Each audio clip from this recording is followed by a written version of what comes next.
And you're still watching Prime Morning. You see, like, I'm in the shots with that beautiful flowers. Yes, that's what the show is all about today. We are still in the month of love, and who could we have interviewed better than this woman? I mean, she has showed us a different side of love. You know, if you want to show your loved ones love, the best way to do it is to give lovely gifts, flowers and all of that. And even if you get married and you're looking for that moment, that wow moment where people enter into your space and go like, oh, wow, who did this?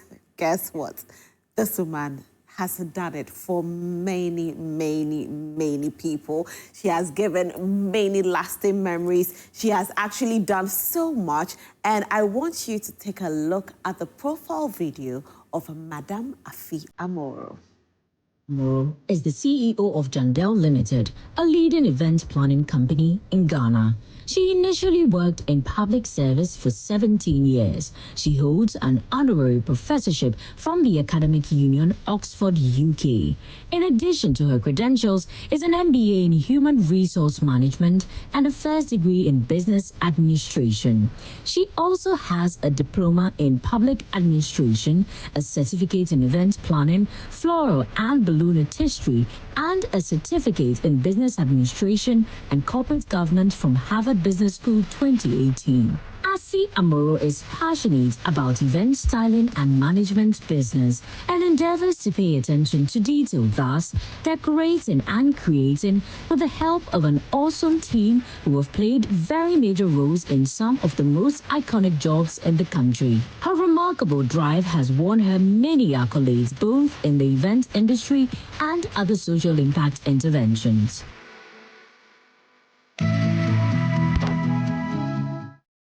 And that is the story of our big interview guest, Madame Afi Amoro, a woman I've admired for so many years. You cannot talk about the event space without mentioning Jandel Ltd. Good morning, Auntie Afi. Good morning. How are you? I'm very well. I've been admiring you from far. You know, I've met you at a lot of events, but I'm like, how do I approach this woman to talk to her? I'm an open book. I know, right? You should always reach out to me and you will never be snubbed. I like that. And I love everything about you, I must say. For you, there's been so much you've done for the event space.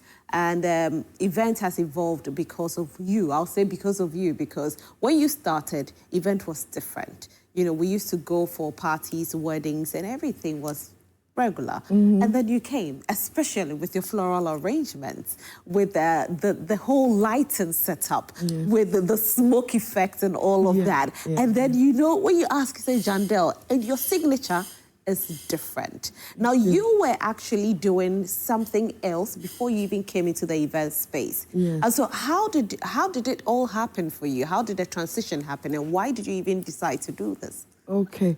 So thank you for having me. I really am humbled. And we've gotten to that stage of storytelling.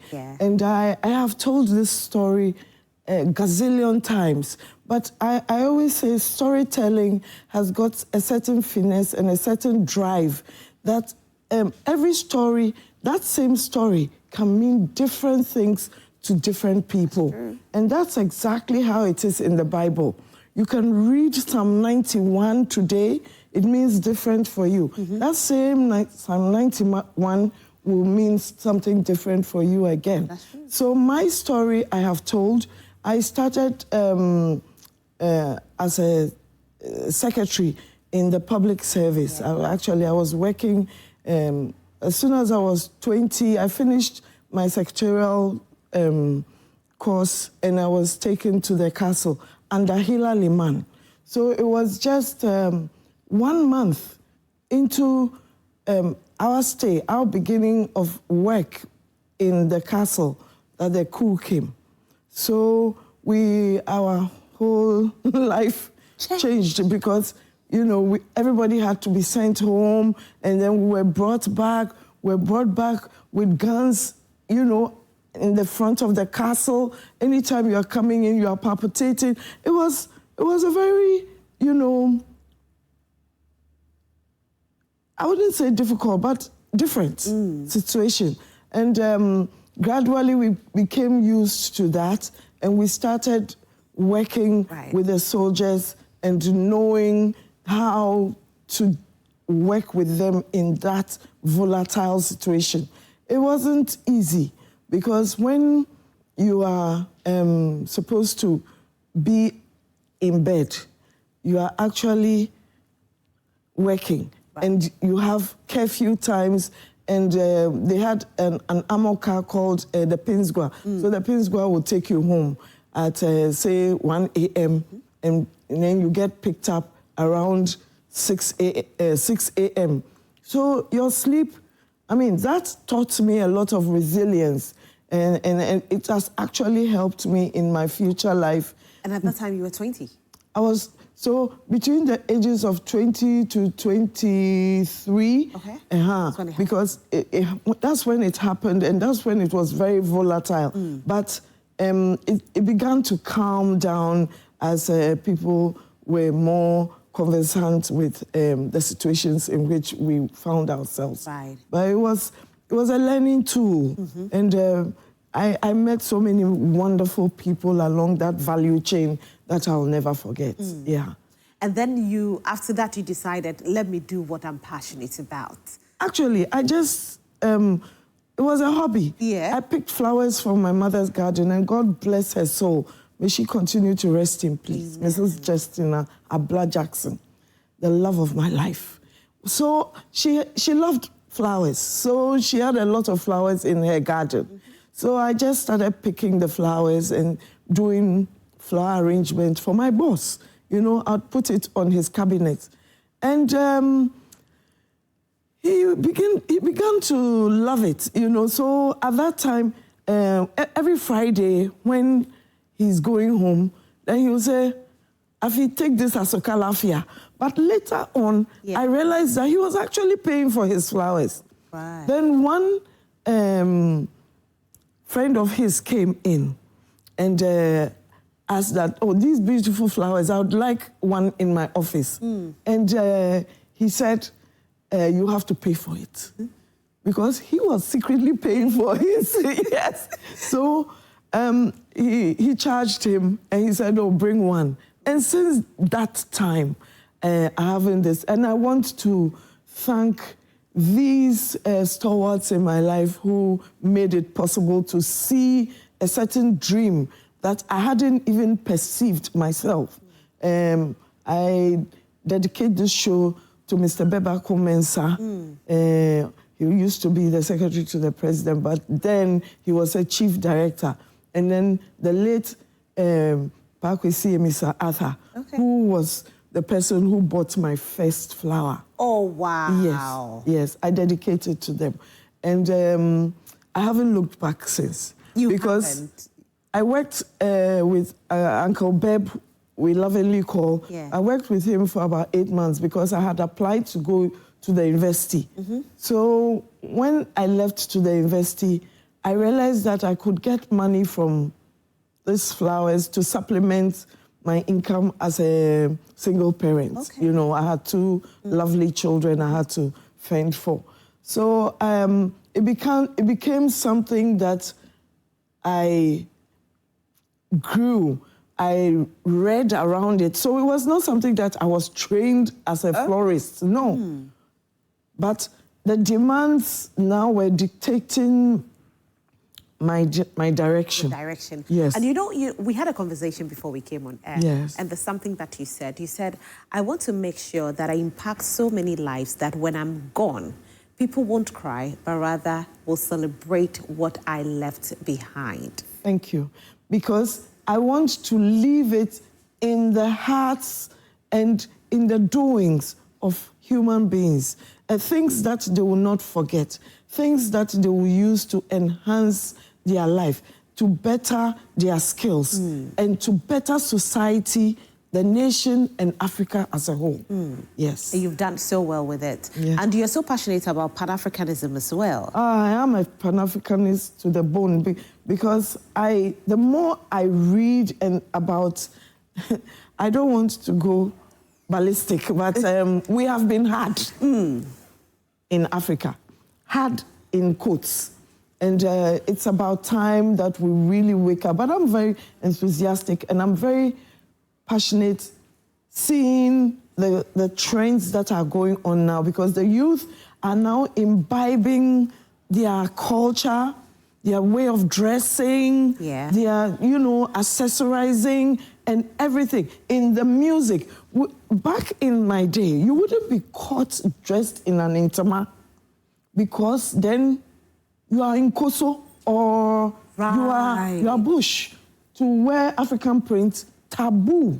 Yes, back in my day.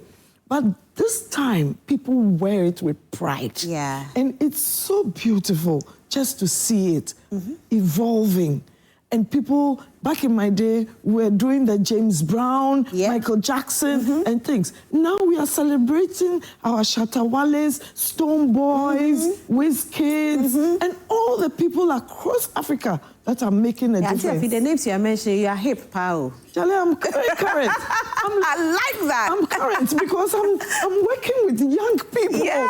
So they'll keep my mind excited all the time. You've been doing this for 29 years. Yes. Yet your things are still very trendy. I don't know how you've been able to, keep yourself going, evolving with time, because every time we see you updating and getting better and better and better. What has been your strategy, though? Yes, you can't go on this journey alone, and you cannot go on this journey without evolving.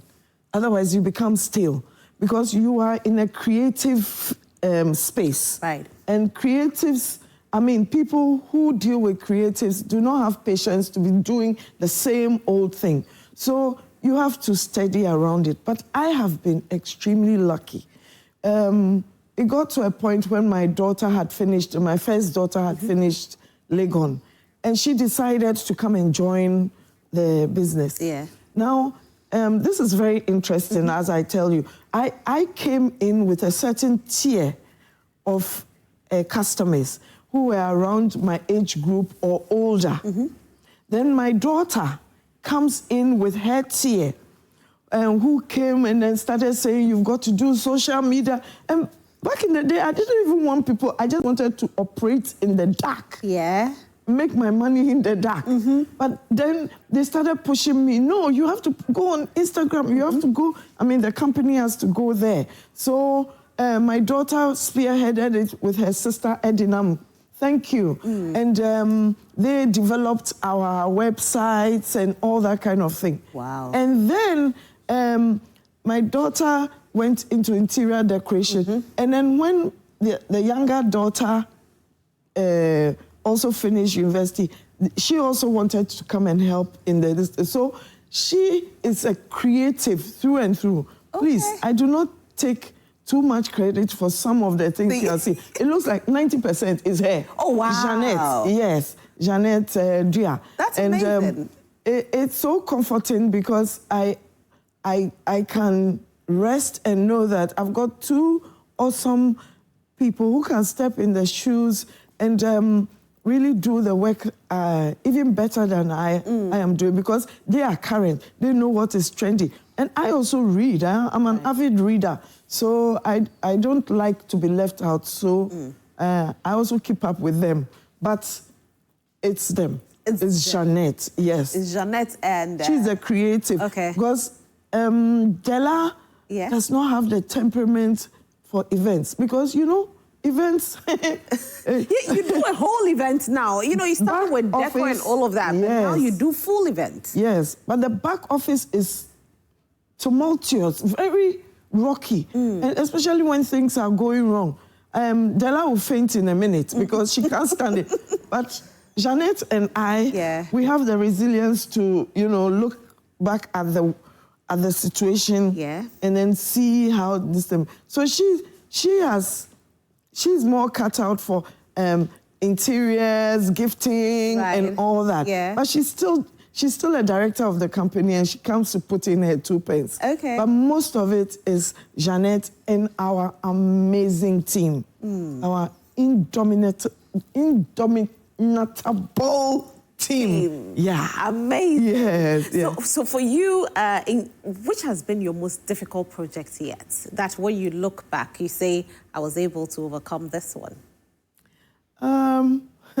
There are many, but it's just when, you know, for events, you come out to please your customer. So when your customer is not pleased, you should not sit easy. There was one time, it was about 20 years ago, and this lady wanted us to have her wedding.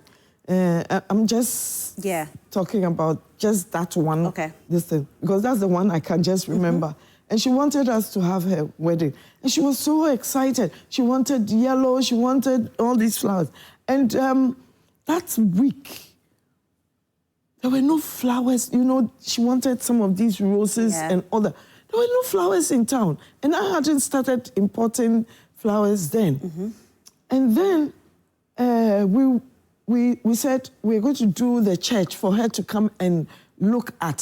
So that this, and so we used a few local yellow flowers, and then we added whatever we had. And when she came into the room, that was round about the night before, round about 8:30. As soon as she got into the church, she cried. No, I cannot walk the aisle with these type of flowers. And it was not that she was just being fussy or anything, or because it was local. She said, you know, her mother was not alive. And those particular flowers, her mother didn't like. You see? So she couldn't walk down the aisle with flowers her mother didn't like. We had to, at 8:39, we had to start calling flower houses. Oh, have you done anything? Do you have any extras? Somebody, and it had to be yellow. It had to be yellow. Somebody, one of the florists had just had an event, and they had just bunched up the flowers. We went and picked, and we were able to get something that the next day, she said, Auntie Afi, thank you. Wow. She was happy. So these situations come up over and over again, but you have to sit and think, or stand and think, because if you don't think, you just throw up your hands up in despair, and you can end up being the worst for it. Right. Yes. You're so amazing. One of the things that I admire so much is a Light Up. It started with Light Up Accra, but now it's beginning to almost the whole Ghana. Oh, yeah. You know, how did it all start?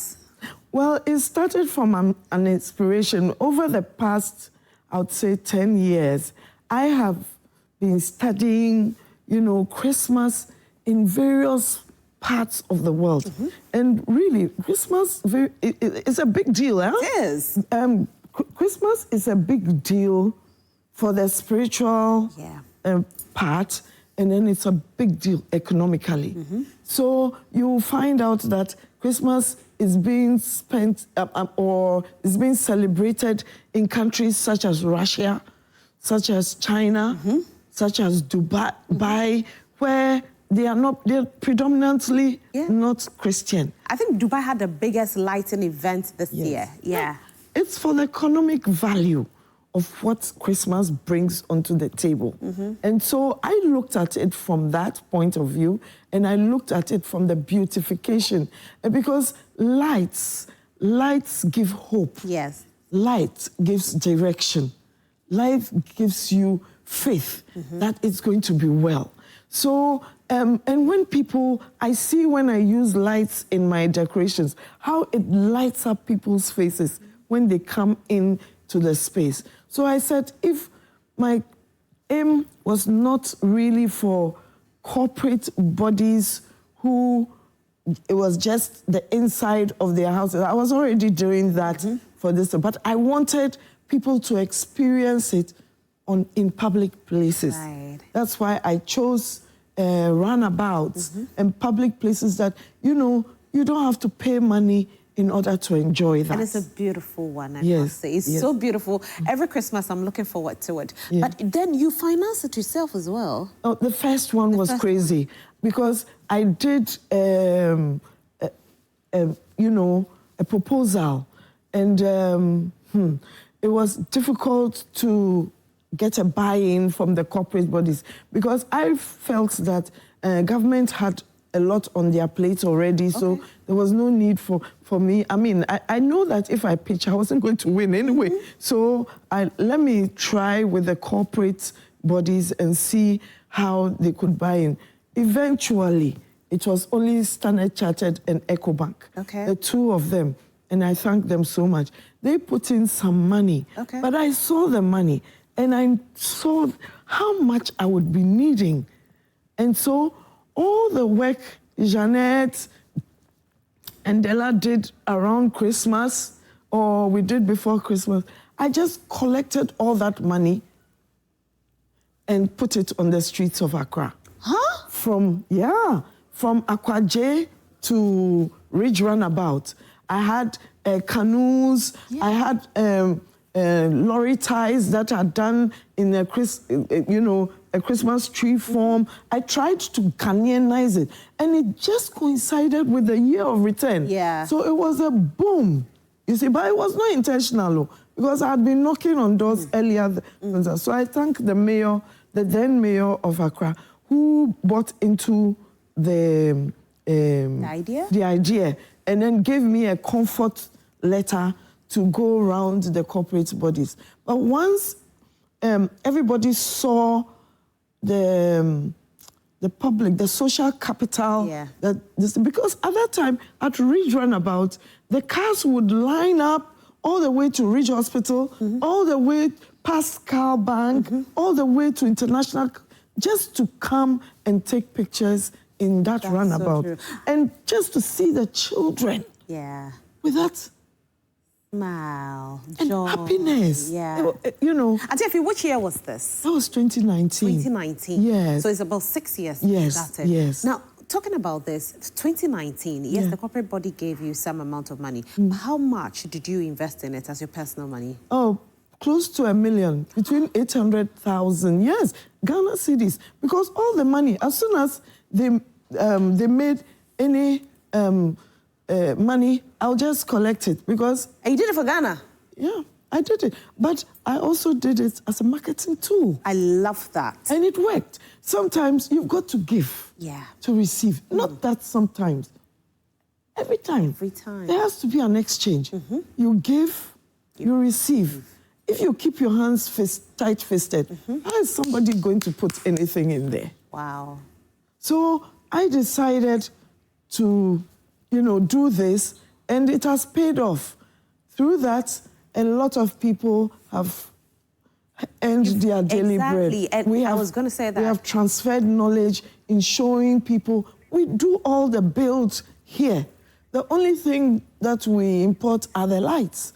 And the lights, we are able to get our hard-working electricians to go with the flow. And even now, this year, sometimes what I did was go and do this place, or come and let's discuss, what can you do to this space?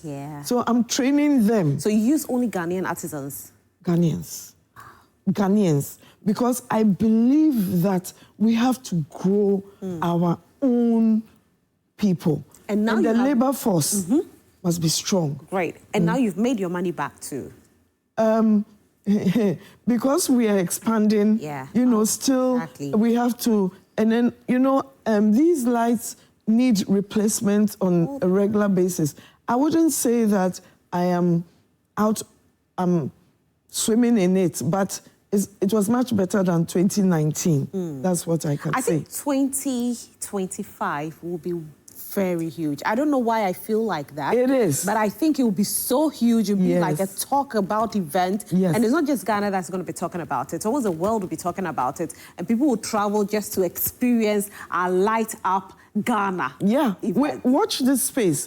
Because this mind I know. At 67, is still working overtime. There are so many things. And, well, we are sitting down as a team to retool, to reinvent, and to re-expose the Ghanaian people to new things. We are going to do parade. I mean, I know. Watch I don't know why space. I feel like that. I'm watching the space daily, and I feel it's going to be like that. But Auntie Effie, let's also talk about our beautiful marriage. Joy FM or multimedia and Jandel, the Jays. It's been a beautiful marriage, 29 years of marriage. And all thanks to Kwesi Chum. And Kwesi Chum is just a brother. I mean, I don't know. There are so many stories I can tell about our relationship and with his lovely wife, Esther. But over the years, I've supported Joy Bridal Fair over almost the whole run, about 12 years. Years running. Consistently, it was brought at, usually, the first was, it was sponsored by Jandel. Then now it was brought to you. People had to explain to me these media terms. But then it meant that I owned that brand for that period that it was this thing. And so much exposure and competition that made us hone our skills as vendors in that space. It was a very educative time. And over the years, nowadays I don't even get invites to your programs. But at first, I was a fixture. If it is the prayer for the beginning of the year and all that, but it's okay. They're coming. It's on the way. We wanted you to relax a bit. Don't worry. Now we're going to bombard you with the invites. But, you know, it's been a supportive system. And, you know, Kwesi has always been somebody that I would bounce things off in entrepreneurship. And every advice that he would give me, I would take religiously, and I don't regret it. And so we have a very healthy relationship with the Joy brand, with the multimedia brand, and I don't tune anywhere apart from Joy. Oh, wow. No, I'm that dedicated to the family. Oh, yes. That's nice. Yes. I live and breathe Joy. Yes. Oh, wow. Yeah. We are blood.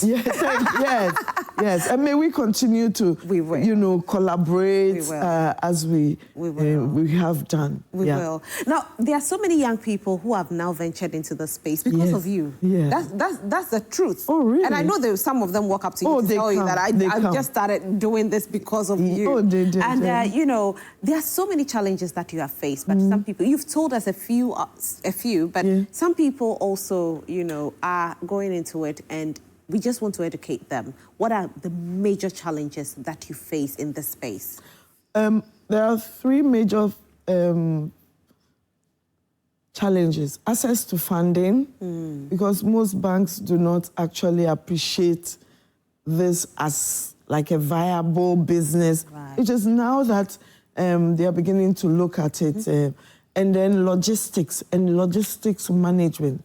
And above all, human resource. You see, we have an industry that has a high turnover in staff, you know, because they learn a bit, they want to move on and do their own thing. And I do not have any, you know, problem with that. But it is a problem for you to have to manage to bring in other people. And usually I don't like to bring in people who are already, who already know the business. I usually like to get, you know, fresh people and train them the way I would like my things done. So you can just imagine maybe 3-4 years and you think, oh, you are going into, you know, some comfort zone, and then that person... The person leaves. Leaves, But it doesn't... that is life. Some will come, some will go. And if you don't understand it, you cannot make it in life. So the logistics they are not cheap. Yeah. So it needs a lot of money, and then it needs a lot of care. So it's a difficult terrain. Then we want to appeal to the banks also to see the event industry and the tourism industry, because all these are linked, from events.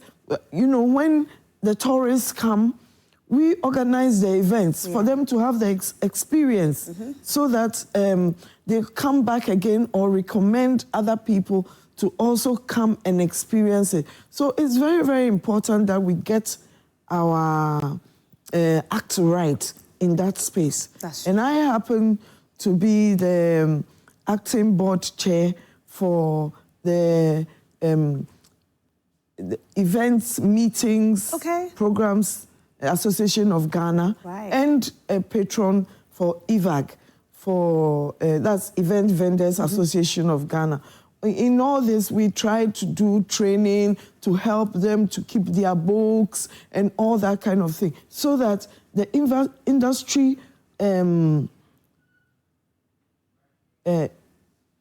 is rewarded, in quotes, with a place at the table. Great. We want to be recognized as a force in this country that can make an impact, and that is making an impact. I love that. I love that. So before we go into our next, conversation or something, there's actually some videos that I want you to take a look at. So let's just watch some amazing videos. I believe in possibilities all the time. She doesn't believe in it cannot be done. She's always positive about what she wants to do, and will push you to get results anytime. And she has been very inspirational to many of us. If you look at, where she started this company, she took it from, nowhere to where she is, and she continued to do more. She continued to push. We want to, support her to achieve the dreams. She's always very creative and inspirational, and very serious about her work. As we all know today, it's the result of the dedication, the seriousness, and what have you of the proprietor, Madam Afi Amaru. Madam Afi is a very serious personality. She knows where she's going and how to get there. From the very beginning, I don't think she herself even realized or knew that she would get this far. But her seriousness and God's hand in her business has brought us all this far. Madam Afi Amuro, the CEO of Jandel, is a very selfless woman. Most of us at Jandel we call her mommy because she's a mother to us all, and she treats us as such. She tried to instill the act of discipline and being resilient. Afi and I have known each other since age 11, 12. Afi is so supportive as a person. She's kind, she's generous, hardly ever says no to a request. Every year, I chase her Christmas light settings. They are just so beautiful. Afi is such an amazing mother, an indomitable, strong grandma. And what I admire most about her is her resilience, her ability to stand up and face every challenge, take everything on board, her spirituality, her faith, her strength. Once Afi is on your side. Wow. I mean, those words, though. Auntie Afi, you said resilience. That's your word. That's my key word. That's your key word. Because, you will get thrown lemons, but you have to know how to make lemonade. You are definitely a woman of honor. Thank you. We love you so much. Thank you so much. Thank you. And so, which has been your biggest event so far that you've done? Oh, there are many. You've done a lot of big events. Yes. It might seem morbid, but, you know, we pretty much handled the laying of state of President Atta Mills when he demised. So we handled the State House, the inside there, and all that. And also J.J. Rawlings. And those were major ones. In between there have been some other iconic ones, but these are the ones that come straight. We have also participated in, you know, the MySpace, which is conferences and conventions and all that. Proudly, we have been associated with the African Prosperity Dialogue, which is very much after my heart because it's Pan-Africanist, you know. And then we've done that, you know, consistently with 3 years. And then we've also, You've done a lot. We celebrate you today.